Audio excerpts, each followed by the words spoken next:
চট্টগ্রাম লোহাগাড়া উপজেলার ফটিবিলা ইউনিয়নের জিএম শিকদার পাড়ার চিহ্নিত সন্ত্রাসী সাদাবাজ ডাহাত আবু সালাম ও তার দোসরদের দ্বারা সুপরিকল্পিতভাবে এলাকার মানুষের হামলা ভাঙচুর অগ্নিসংযোগ ও মিথ্যা মামলা দিয়ে হয়রানি করার প্রতিবাদে সংবাদ সম্মেলন করছে।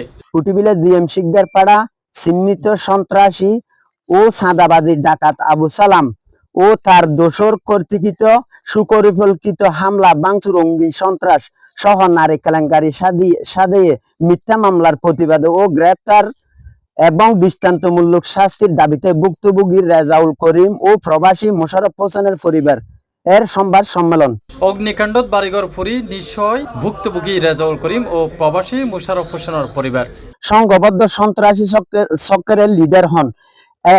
এলাকায় নিরহ সহজ সরল মানুষদের টার্গেট করে বেআইনি চাঁদা দাবি করা, জমি জমা দখল করা, মাদক ব্যবসা, চুরি ডাকাতি সহ নানা রকম অপকর্ম করায় সংঘবদ্ধ বিবাদী চক্রের একমাত্র পেশা ও নেশা। বিবাদী লোহাগাড়া থানা সহ দেশের বিভিন্ন থানায় হত্যা মামলা পলাতক আসামি বটে। এলাকার বিবাদীর সন্ত্রাসী কর্মকাণ্ডে ভীত সমস্ত হয়ে এলাকার অধিকাংশ মানুষ নির্ঘুম রাত্রি যাপন করে থাকে।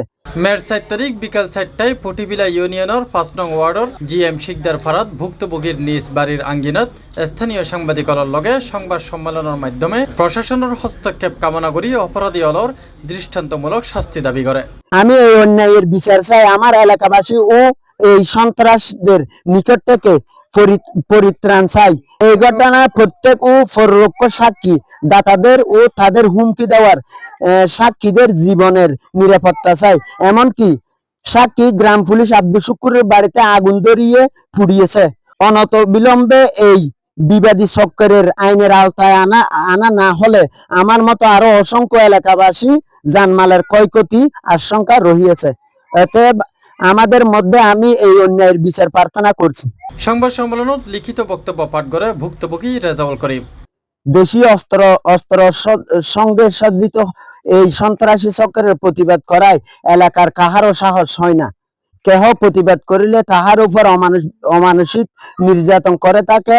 আমার ভাই মোশাররফ হোসেন সৌদি প্রবাসী একটি বাড়ি নির্মাণ করিতে চাহিলে বিবাদী তাহার নিকট থেকে বেআইনিভাবে চাঁদা দাবি করে। আগুনের লেলিহান শিকার ও আশেপাশের লোকজনের সুর শিক্ষারে ঘুম থেকে উঠিয়া প্রতিবেশীদের সহায়তা গৃহ থেকে বাহির হইয়া কোন রকম প্রাণে রক্ষা পায়।